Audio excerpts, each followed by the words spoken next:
This call is now being recorded.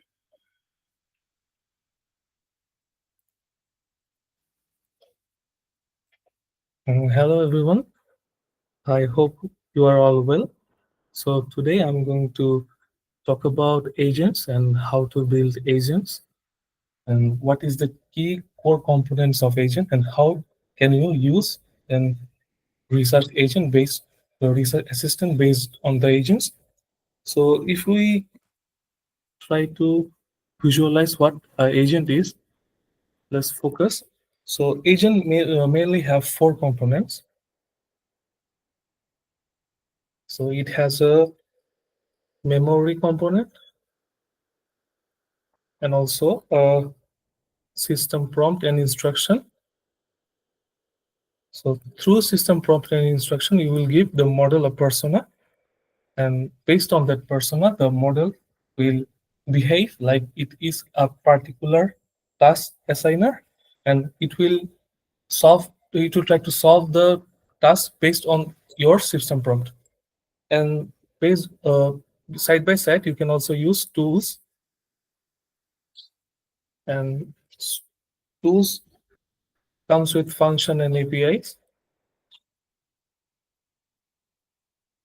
So you can integrate the tools and function and API to the agent. So suppose you want to perform a mathematical operation, but the language model cannot perform it all by itself. So it needs to have some tools, like calculator tools, to solve that mathematical equation. So you need to integrate the tools to the model. Once the model can use that tool, it can solve any problem with that tool. And in this way, you are actually enhancing the ability of the model. And the last but not the least, the main component of the agent is the model itself. So for selecting the model, there are some criteria. You want to select the model which has the highest context size, so that you can perform a lot of computation all at once. And side by side, you can also have to focus on the quality of the output. So the larger parameter models have the better quality. Though the larger parameter model have better quality, but it's also take more time to process the computation. So you have to strike a balance between the size and the quality. And side by side, you can also focus. Suppose you have a particular task in mind, but you want to solve it, but you don't have the model that you are using don't have that type of capability. So what you have to do is find a data set relevant to that, and based on the data set, you have to fine tune your model. And you can also you can find model in Olama, Hugging Face, and they also provide some fine tuning scripts. So first you select a task, and based on the task, you collect some data set that somehow specify how to complete the task. And based on that data set, you have to fine tune a model that you are going to collect from Olama and Hugging Face. So this is the model part. I'm already explained about it. So basically, the models are based on transformer architecture, and the core of the transformer architecture is an attention score that is based on the queries and keys pair. And suppose you use a sentence like, "I am presenting about AI agents." Suppose this is Shoykot is presenting about AI agents. He likes to talk about AI agents. So when you are going to compute the attention score, suppose you are going to compute attention score with Shoykot with M, Shoykot with present, Shoykot with AI. So if you visualize the attention score, when you are uh, computing the dot product between Shoykot and M, it will be less because when you are comparing a noun with the auxiliary verb, the attention score will not be that much high. But when you are going to compare it with AI, which is a noun, the attention score will be higher. But when you are going to compare with this he, because he and Shoykot means the same thing, so the attention score will be highest. So that is how the attention score, that is how the transformer architecture leverages the attention score. And based on the score, it somehow try to predict the next token. And with that token, it will complete the task or the queries the user are asking from the model. So I haven't too much detail. I haven't speak too much about the memory component. But suppose you want to prompt a large document all at once, but it is not possible because our model has a certain context length. Suppose our model, suppose we want to use a model that has context length of 1 million token, and suppose this is model way, and this is model B. Model B has context length of 100K tokens. So when you are going to pass a document that has more than 1 million tokens, this model cannot process the whole document, but this model can process it. Suppose you choose a document that has 500K tokens. Model B cannot process the whole document. It can only process the first 128K of the token. So based on that, it will give you a summary or the question you are asking. Mostly, it will give you a response based on the first 128K tokens. But when you are going to pass the document to a 1 million token window types model, it can process the whole document and give you a response based on the complete document.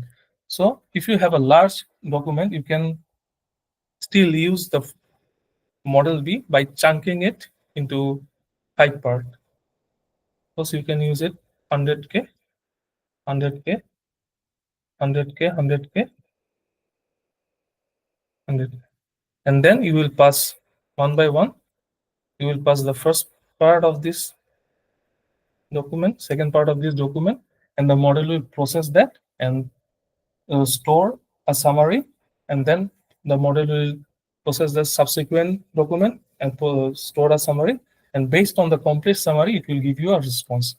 So that is how you can actually chunk the document and use it in a smaller chunk and use the smaller chunk to get a better response. And system prompt is basically nothing. It's just how you try to personify the agent so that it can specialize in a single task. As our model are mostly generalized, but when you are using AI agent, you are using it for a specific purpose. So when you are when you are giving an agent specific purpose, you are giving the agent a specific purpose with the system prompt and instruction. So basically, suppose our model can perform any task that is related to the language. So if you want to write introduction of the paper based on the agent, you can prompt the agent about, please write an introduction based on the topic X. You should follow this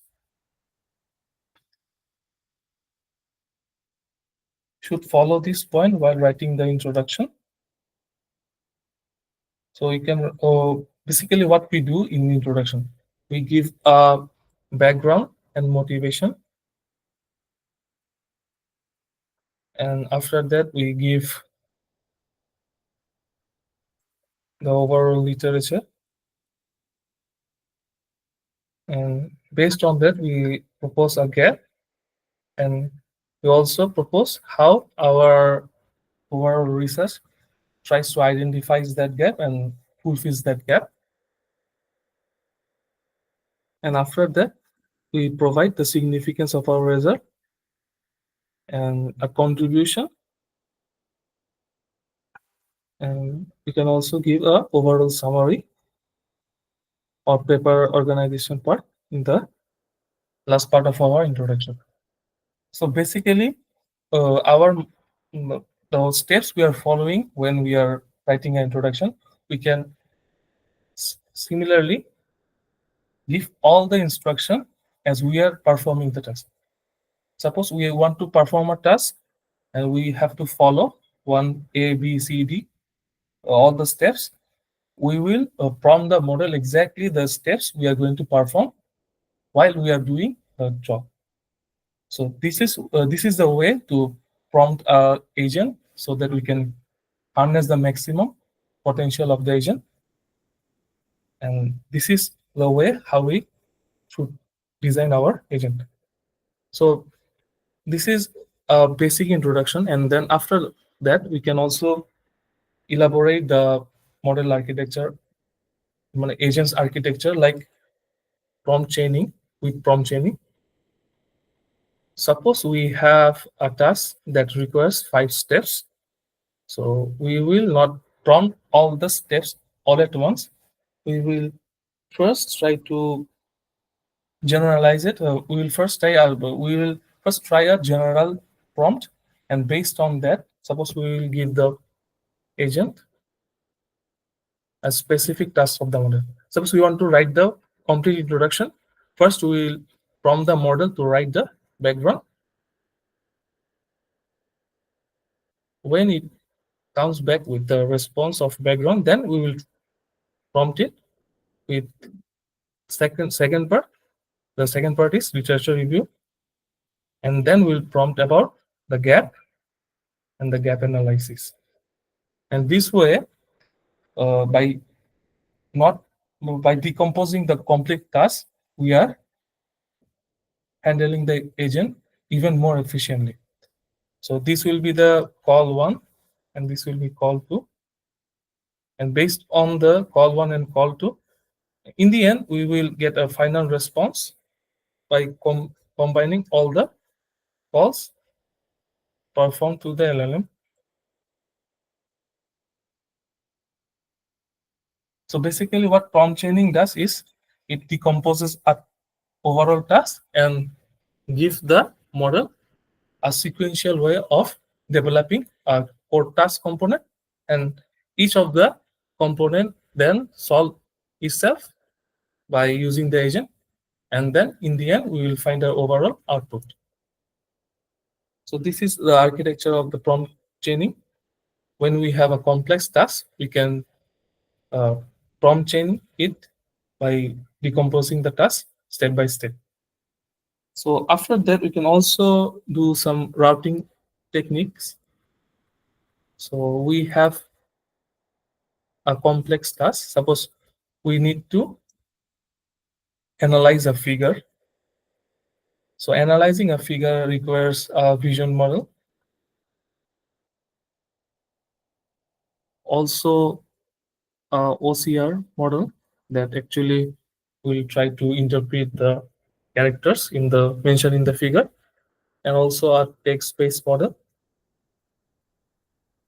and also a data analyst,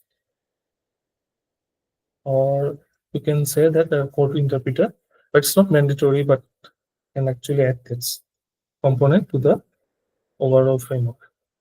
So suppose we need to uh, we need to process a figure based on user's query. So we will use different components like this, and suppose we will pass this vision part to a vision LLM like Lava. Then we can design our own optical character recognition part, and also for text we can use Llama models, and for code interpreter we can use the text and pass it to a code interpreter, and based on that a result can be generated. So routing means when we are trying to, we can use multiple models at once.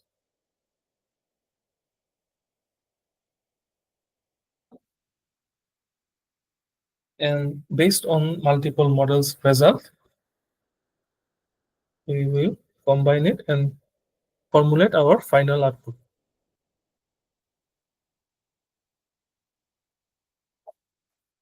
So this is another way of organizing a agent, and there are lots of other ways. So next we can use parallelization.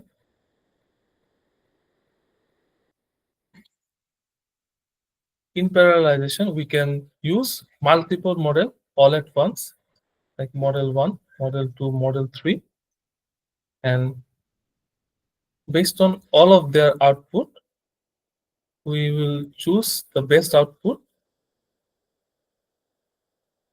using our aggregator or a voting classifier, and that output will be better than each of the model output. We can also use another LLM as a judge,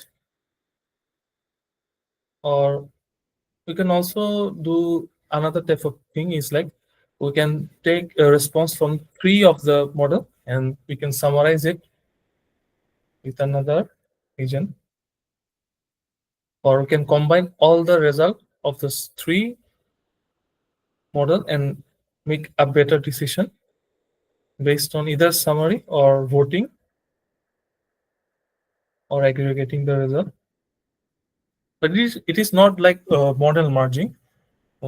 This is like every each of the agent is deciding individually, and we are trying to filter out the best response from the three of the agents and three of the agents best result, and based on that we are trying to solve the problem in the most optimized way. So there are some framework for developing agent. So one thing I should mention is that developing a complex agentic system is not our goal.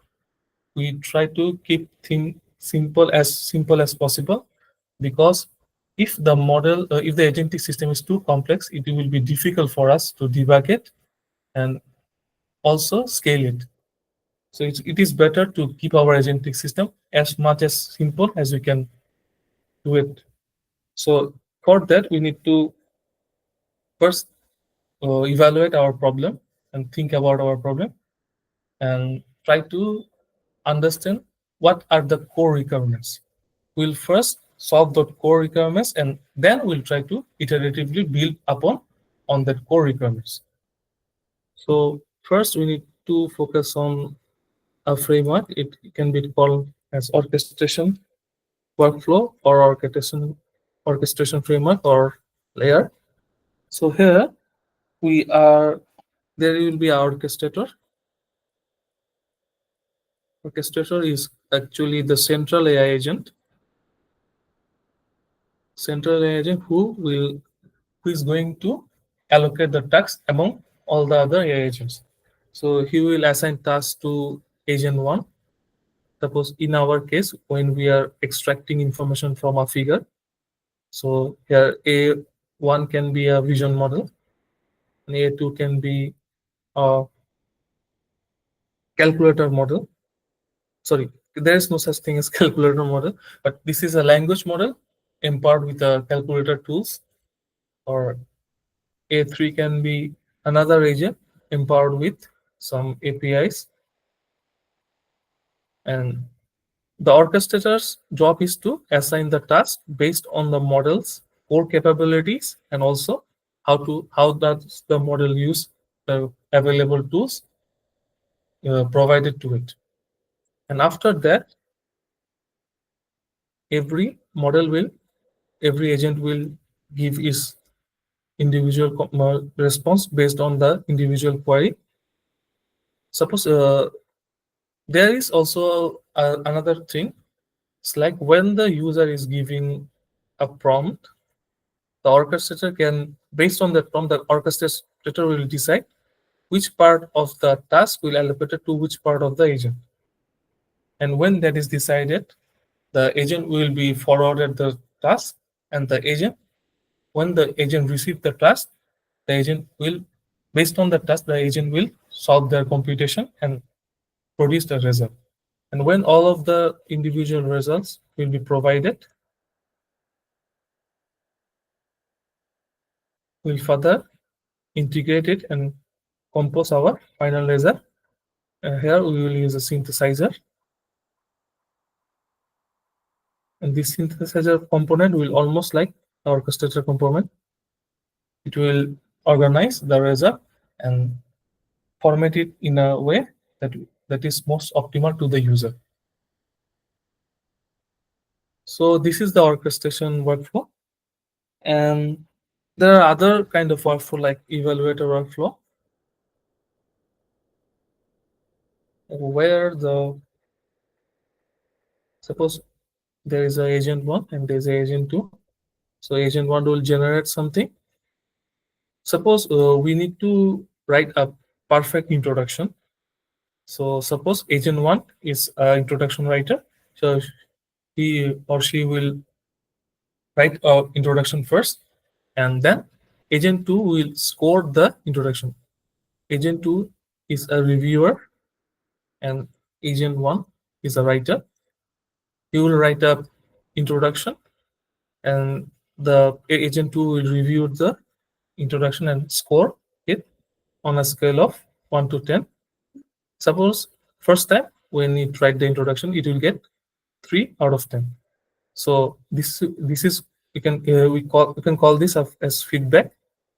So agent 2 will give a feedback to agent 1, and based on the feedback, suppose this feedback is not only numerical, the agent 2 can also provide some improvement strategy. So improvement strategy plus feedback will be sent to the agent 1, and based on that, the agent 1 will further write the introduction and send it to agent 2. Then agent 2 will again score it. Suppose this time it gets 6 out of 10, and again it will give an improvement strategy and feedback to the A1, and this way the whole feedback loop continues until the agent 1 gets 9 out of 10. Once it gets 9 out of 10, the agent 2 can select the introduction as a standard output, and then it can deliver it to the user. So this is the way we can evaluate our particular agent's response, and based on that, we can improve our agent's response. So we can also integrate the evaluation framework in the orchestration layer. We can also evaluate A1 based on the A2 response, and A3 based on the A3 response based on the A2 response. And we can also add an evaluator here for each of the evaluator 1, evaluator 2, for each of the specific tasks mentioned, each of the specific tasks given to the agents. And there will be a scoring system, and based on the score, the agent will again generate their response, and it will generate the response till it gets optimum threshold point. So you can already understand that this process is quite compute intensive, because when you are using multiple agents, you need to give them enough compute to process their task, and also need to give compute to communicate between them. So the communication is a kind of overhead for our agentic system, because the more the agent communicate within each other, it will it will take even more token per task.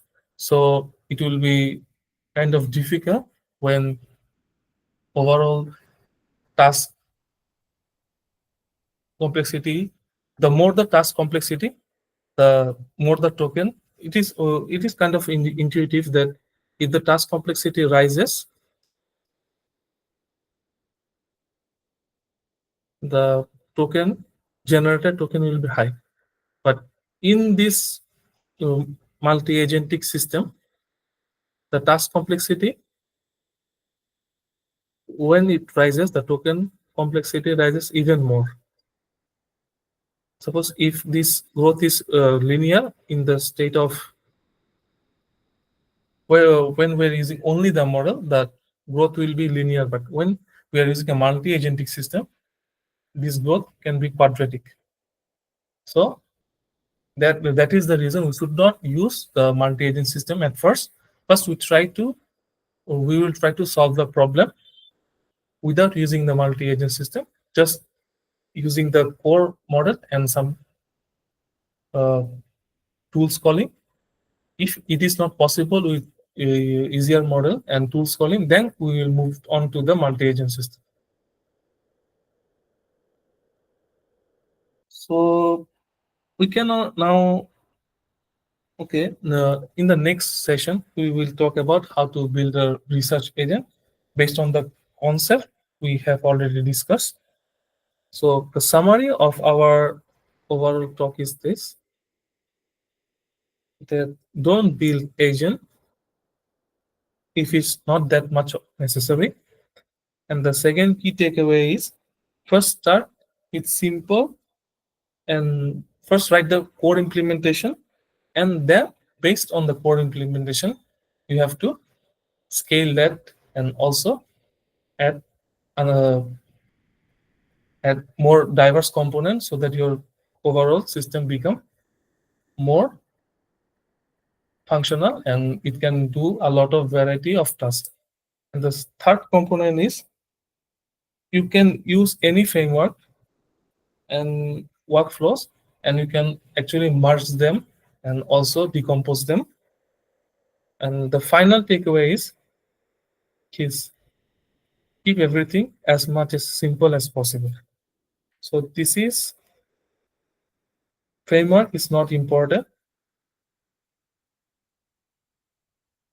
The task you are solving is more important. And first, create a core implementation and then expand based on that.